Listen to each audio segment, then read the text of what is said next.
Hey, Dave Melinda here, Positive Polarity Podcast. Hope things are going awesome for you. I'm going to tell you up front, you probably shouldn't listen today. You should probably stop right here because this 30 minutes is all about me today. Okay. I am honored to be hanging out with Eric Twiggs. Now, he's the president of the What Now movement, and he's also your procrastination prevention partner. How are you, sir, today? Fantastic. Thank you for having me on your show. Absolutely. So procrastination is an issue for me. So that's why I told you up front, don't listen, because I selfishly got this guy on my show so that I can tap him with all this information. I'm sure nobody listening has ever had a problem with procrastination. So that's why this today is all about me. So feel free to listen if you'd like. But I'm honored to hang out with Eric. So tell me, what in the world is your procrastination prevention partner? Fill us in. So I help entrepreneurs and executive leaders to ditch their excuses, to beat procrastination so they can make more money, get more done, and feel more confident.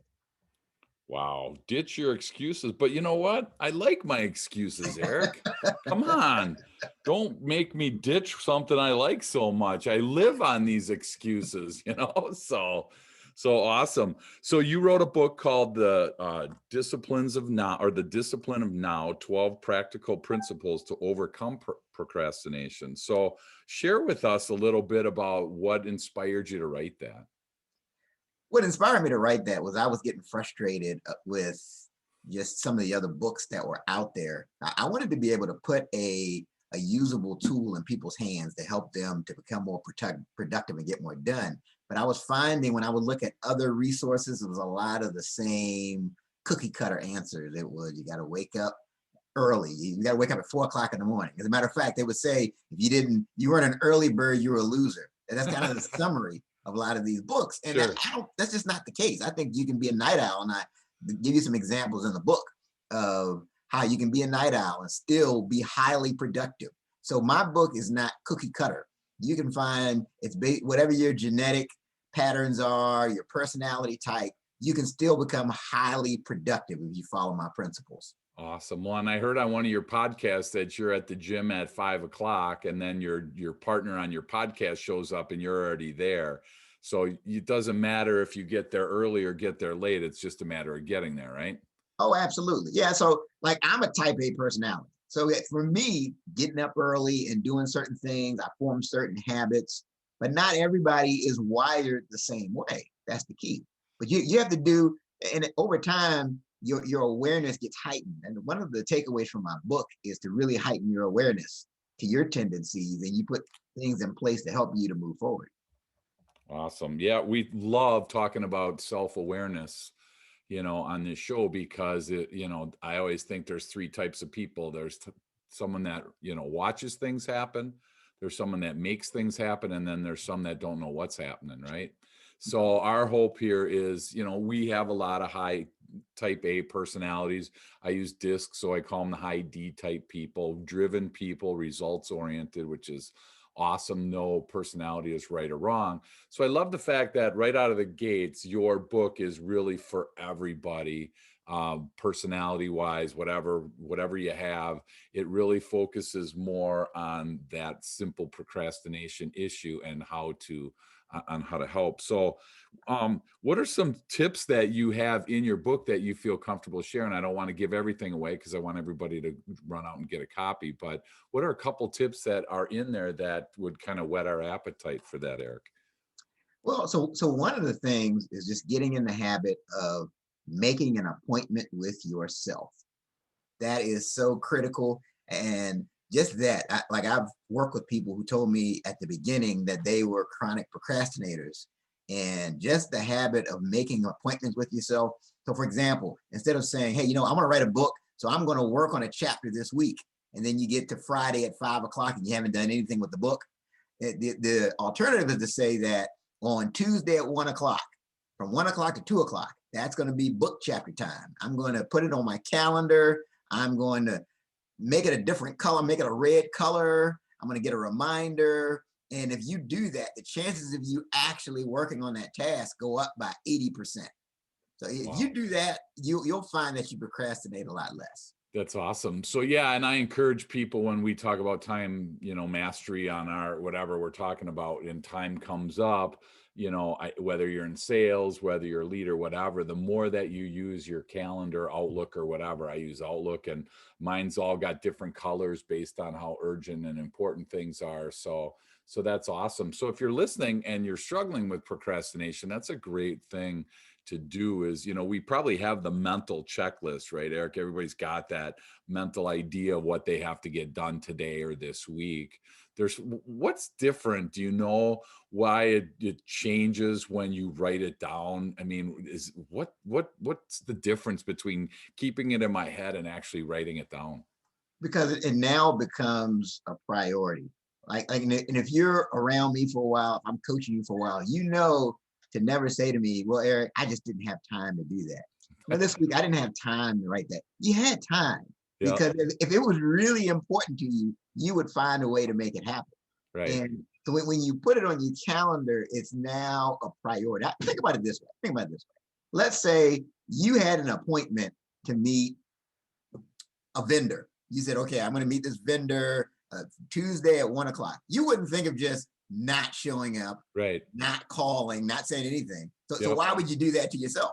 yep, It's the same. absolutely. That's how you have to really think about it. And if you can really think about making the appointment in those terms, your productivity is going to go way up. Yeah, that's awesome. So are you a sports fan? Absolutely. Okay, so who's your favorite sport? Pick a favorite sport guy, girl. Tom Brady. I mean, Okay, so I'm not a Tom Brady fan, but we'll talk more about that. But go okay. ahead. Yeah, no. So what I share with people when they're talking about their calendars like that, and make sure that you keep that appointment, I'm guessing that if Eric had an appointment tomorrow at 1 o'clock with Tom Brady, whether it was a Zoom call, an in-person call, phone call, whatever, he would create, I mean, his whole day would be prepared, around that, time. And it's so odd that we don't do that as people for our own stuff. So I try and think about that from my perspective. If, for me, I'd love to, Tiger Woods or Michael Jordan would be two guys that I would love to, spend time with. And, if I had a meeting with either one of them tomorrow at 1 o'clock, boy, there's not much that I can think of that would make me, miss that appointment. So I appreciate you sharing that. So is there another one? Give us one more real quick here. So the next one, I call it the Twiggs top 5. Uh-oh. And here's how it works. So you take a 3x5 card. At the end of your day, you write down the 5 critical priorities that you have for the following day. Now, these priorities should line up with your ultimate goal. So for example, let's say for 2021, you think about your most important goal, that one thing. If you accomplish that, that's going to move you forward. And then I will walk it back and say, okay, what are the 5 things that I need to be doing to make that happen? So if you set the goal the night before, which is very important, and I would encourage people, don't put it in your phone. I would encourage you to really write it down on a 3x5 card, because that really creates a strong link in your brain when you're writing it down. And you'll find that you feel compelled to do whatever it is that you've written on that 3x5 card. That's awesome. And if you do that, you will not procrastinate if you're doing that consistently. So I have a question for you. Again, this is for me, so don't listen, you guys. No one listen to this question, okay? So there seems to be, like, some people say do it the night before, some people say do it the morning of. Have you seen much research, or what are your thoughts on when to create that list? Well, I think it's better to do it the night before, because it puts your subconscious mind to work. Okay. And what happened, I can just tell you from my experience, the times I put something that I have to do down the night before, and then while I'm taking a shower, I'll come up with this idea to really or someone I can call to make this happen. Gotcha. I can say, hey, you know what? Tomorrow I need to find a guest for my podcast, and then I'm taking a shower the next day, and I'm like, oh, I can call so.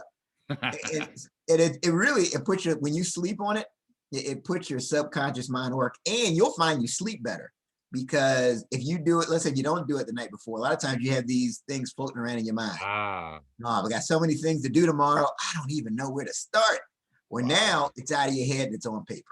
Oh my gosh, that's awesome. Thank you. Yeah, that's I just I get that question and I struggle with it, never know if it's the night before. So now I'm going to try and move my early morning goal setting to the night before and see how that works. So if it doesn't work, then that's your idea. If it does work, you guys, and you're listening, then it was my idea. Okay. Oh, exactly. Yeah, Just there want you to go. put that out there. So Sounds yeah, fair to so me. yeah, absolutely. So a few years ago, we sell a time mastery assessment that kind of takes the 12 dimensions of time and determines where you're struggling. And for me, the lowest one was procrastination. So, that's for me the hardest thing is I have this pile of stuff, and and it's like I can do it tomorrow. I can do it tomorrow. I can do it tomorrow. So, are there tools that you use to kind of help from the productivity perspective there, Eric? Yeah, so I mean, there's several different tools that can be used. So one of the tools is something that's called rescue time, where it helps you to. The whole point of that is to help you to minimize like your distractions.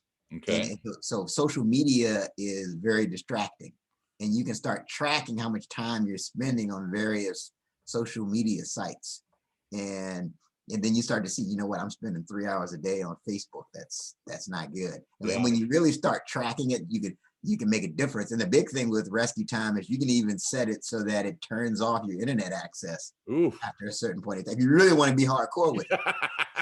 You know? But Holy cow, yeah, that's that's awesome. one. That's a good one. There's another one. There's a site. It's called stickkay.com, where you can actually make your goals public to this Oh, group.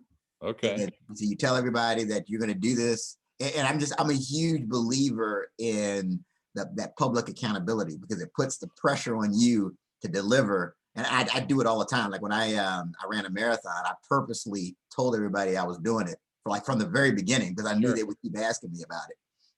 And then they've got things where you can donate money. You can put your money to it. So if you don't do what you said you're going to do, you donate the money to your favorite charity, or you can even donate money to like the opposing political party. Ouch. Right? So that Or I know the that's Eric gonna be. Twiggs Foundation, right? If you guys want to take the Eric Twiggs Foundation and put your money there, I'm sure he'd be happy to take it. Yeah. So those are a couple of tools. And there's others out there, but those are just a couple of examples. Wow. And I know, like, I'm not a Facebook fan, but I am a LinkedIn fan. So, I know I can justify in my mind, going down those rabbit holes in LinkedIn. So I try to put, 15 minutes on my calendar for LinkedIn. And then when I actually have to use like the Alexa, you know, um, set a timer for 15 minutes. Now she's going to do it, but I have to do that because otherwise I get lost, in that. So I don't know if that works or if that's a good thing or bad thing. Well, something else too. There's something that's called Hootsuite, where that keeps you from getting lost in your stream. So you can actually go on this site. It's called Hootsuite, and you can LinkedIn, Facebook, Twitter, and you can actually schedule posts ahead of time.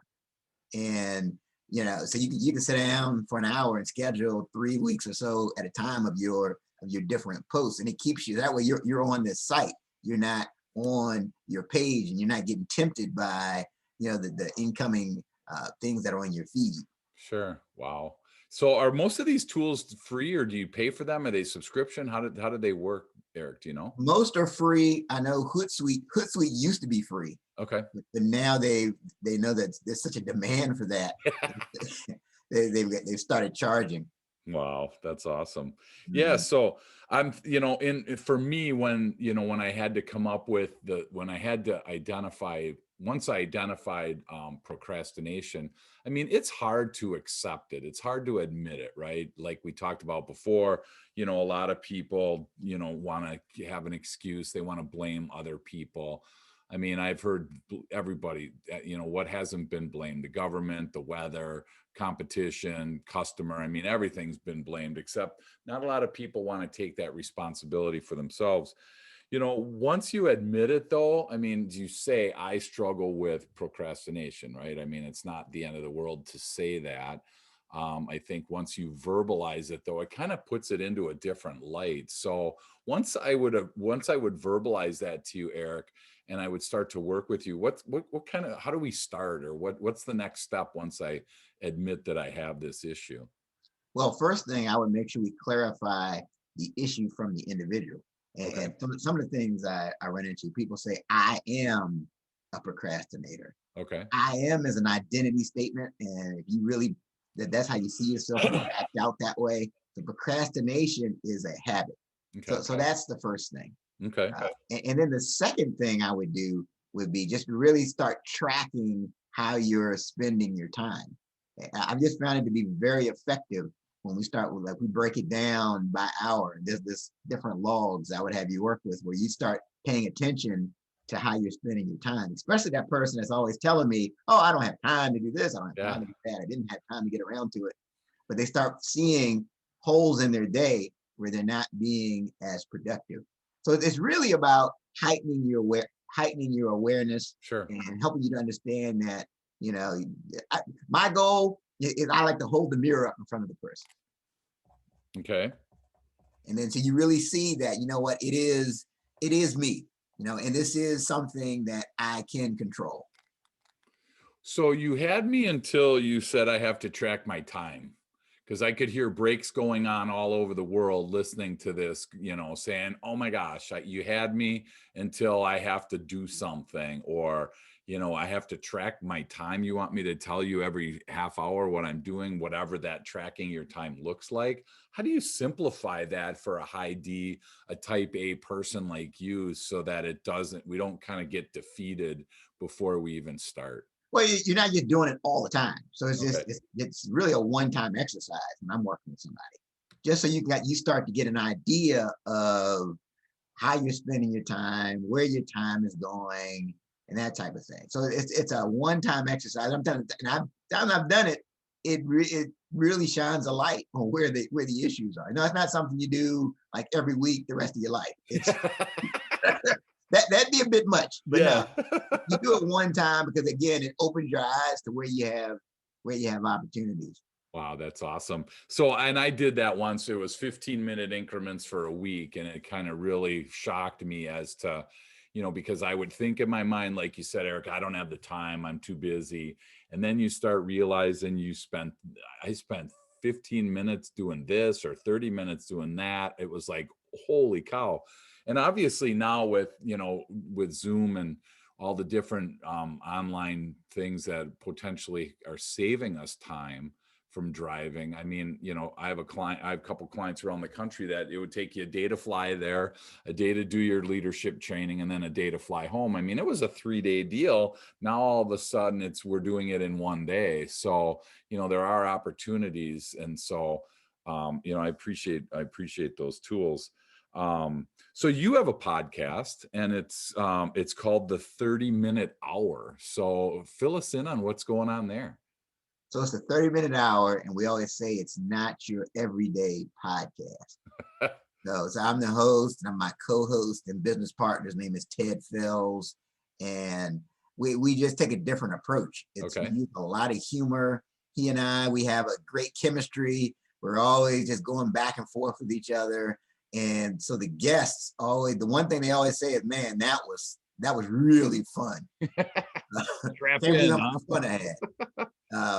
And but at the same time, yeah, we want to have fun, but at the same time, we want to leave people with useful takeaways so that when you listen to an episode, at the end, okay, this is what I got from it. I learned this. And we have influencers who are our guests each week, and they provide their strategies and what's working for them. But not just that, they also talk about their failures. Okay. What So what did they where did they go wrong, that type of thing. sure. Yeah. Is it all around procrastination, or is it just talking about everything? It's about personal development. Okay. It's about improving, and so a lot of times productivity and procrastination comes up, but Okay. it's really about how do you accomplish your goals. Sure. And you'll have people that have these unbelievable challenges, and they're able to get past it and have this great success. And so it after watching our podcast, sometimes it takes away. Remember we talked about excuses at the beginning? Yep. Well, people say that, oh, I've got small kids, I can't do it, I can't do it. But then we'll have somebody on the podcast, for example, who has 6 kids and was homeless at one time, and she's gone on to write like 13 books. So it's hard to say Yeah. you don't have time after you watch that episode. Sure. Holy cow. That's funny. Well, so I'm putting an asterisk by ditch your excuses, because I'll ditch them to a point. I'm still not to a point where I'm ready to 100% abandon, but I'm getting closer. So tell me a little bit as we come in for a landing today. What did you end up, what brought you into the personal development side, Eric? Well, so it's interesting. I had this experience when I was in college, and I had a friend of mine who just suddenly passed away. He was in a single car accident. And he and I always had this back and forth. He was always telling me to get it together, figure out what I wanted to do. And I'm like, we had plenty of time for that. And he just tragically passed away. And it really just changed the way I look at time. Sure. I thought the message was that I needed to climb the corporate ladder as fast as possible because time was short. So I did that. And I got to a point in my career where I felt like I was making the income, but I wasn't having an impact. Right. I just did. I literally got to a point where I felt like I didn't like what I was doing. Sure. And it made me get to this place of soul searching. And I started to look and say, when did I feel like I was making the most impact? If I look back at my career, and it always came back to when I was speaking to a group. Okay. I had a time in my career where I was a corporate trainer. Okay. And I remember those days. I would say, man, you know what? People actually get paid to do this all day, every day. That would be cool if I could just figure out how to do this all the time and get paid for it. Right. And so I felt like I was making an impact. So that was, I wanted to leave something. I wanted to make that impact and make an income at the same time. So that's really how I got into the personal development space. That's And awesome. I went to Toastmasters, and it just grew from there. I love to talk about the people that transition from corporate America into owning their own business. We have a lot of people that listen that have that desire to do that. So do you have any tips for the people? Did you jump in? Did you slowly get your feet wet? Can you kind of describe your transition from corporate America into owning your own business? So I'm your procrastination prevention partner, but I actually procrastinated. No way. Wait a minute. Wait a minute. Oh, that's it. Right. Forget it. We're done with this. Off. Come I on, know, Eric. cut. But You're being so vulnerable here. That's ridiculous. You had it. You said since you were 3 years old, you never procrastinated once. Now you're telling us you procrastinated. So But no, here's what happened, right? I had this whole perfectionism thing. I started thinking, okay, well, who's going to call me in to, now, who's going to pay me to speak to their organization? What am I going to say that hasn't been said already? You start sure. running these thoughts through your mind, and you put it off because you don't have it figured out. So the best advice I would have would be to find a mentor. Like as soon as you start to gain clarity, or you think you know which path you want to go down, find a mentor who's already there. They can save you a lot of wasted time. Yep. And the other thing is, I would say, is to focus on the next step. You don't necessarily have to just abandon everything and just jump into your own thing. Sure. You know, but what's the next step? The next step, again, could be as simple as doing a Google search. The next step could be making that phone call and scheduling a meeting with that mentor who has the results that you aspire to. But just focus on what you can do next. That's awesome. Perfect. Well, and I think you bring up a great point about making an impact. And if you're watching today and you're in that situation where you don't feel like you're making an impact, but you think you can, this is one way that you can potentially do it. It's not the only way by any means, but one of the ways is to be able to transition yourself from corporate America, where there's plenty of people going through the motions, right, Eric? They're just kind of showing up every day, putting in their time, punching their time clock, and then heading home 50 weeks a year. And then they're living for that 2 weeks of vacation. So, there's definitely and you can make an impact in corporate America. Absolutely. Please don't, get me wrong. If you feel like you're not making an impact and you think that business ownership, entrepreneurship is that venue for you, please, like Eric said, jump out and find a mentor. So, did you find one? How did that work for you in your life? Yeah, I eventually did. When I was in Toastmasters, I started competing in these speech competitions, speech contests. You would go to the different rounds. And so one of my mentors, his name is Ed Tate, and he's just been so beneficial to me. And the funny thing is, like he has he has a whole coaching program that he charges for. Sure. He doesn't know me. I was referred to him, and literally he had me on the phone for an hour, just Yep. telling me all of these things. Not knowing me from a can of paint, but Yep. he just poured into me because he felt like those are things that, and I think he was paying it forward because I know mentors have helped him. And then I have another mentor. His name is Dr. Willie Jolly. He wrote the forward to my book. I mean, he's been on stage with Les Brown. He's in the Speaking Hall of Fame. Nice. But I tell you what, again, same thing. When I first started, I sent him this email, like out of the black. I met him at an event. I got his business card. I just sent him this email. Hey, I'm thinking of becoming a professional speaker. He sends me like this long, thought out email, like just like that. Like Yeah. literally, he's by his phone. And That's awesome. and I just stayed. And to this day, I know he's going to respond within 2 hours. If I send him an email on something, and he could be speaking in Saudi Arabia somewhere, within 2 hours he gets back to me.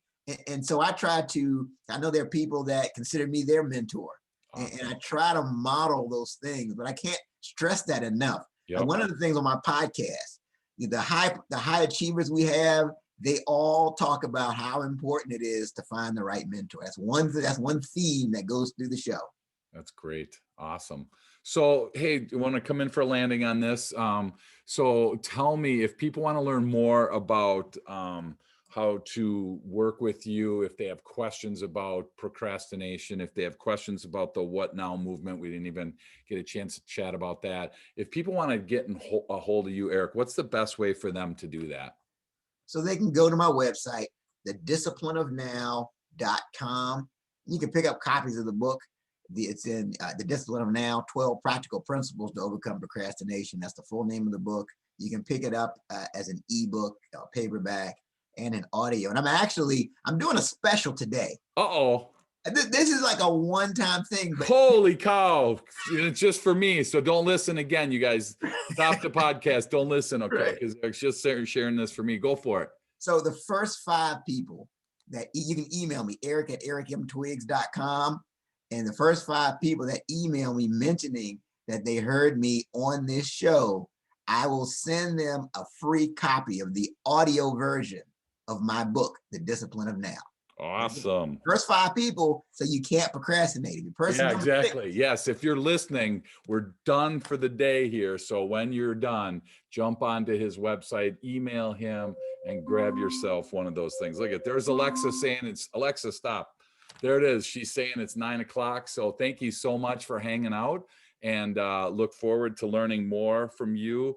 And I enjoyed your 30-minute hour. It's a great podcast. So if you're listening and you want another podcast, jump on the 30-minute hour, and you'll get some intense stuff in 30 minutes or less. So with that, thanks so much, Eric, for jumping in, and look forward to seeing you again soon. Thank you.